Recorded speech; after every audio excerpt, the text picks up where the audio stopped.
wayimosha ngokundifaka enhliziyweni. Mna ngaye ndandizenzela nje igama emajidini. Wathi kwakungekho nto itheni kwasekuqaleni.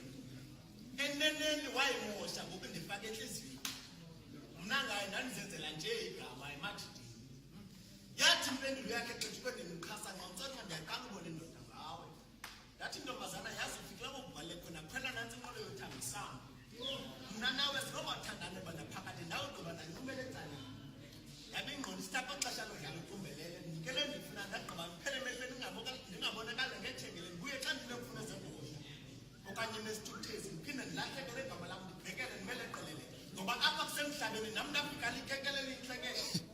Alizokwenza ndiphiwe mthebele lakho sekhaya apha nam ndilidlwembe ndihlelele.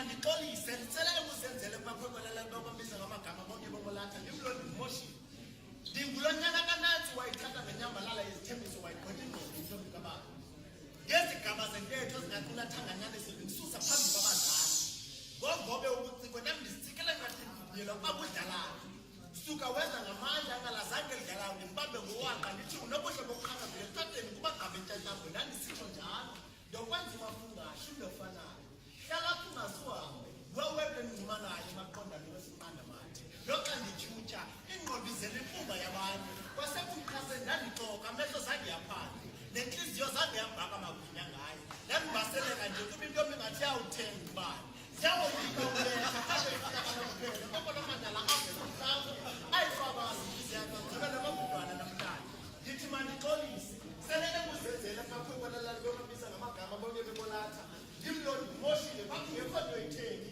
kwasekuqaleni eneneni wayimosha ngokundifaka enhliziyweni mna ngaye ndandizenzela nje igama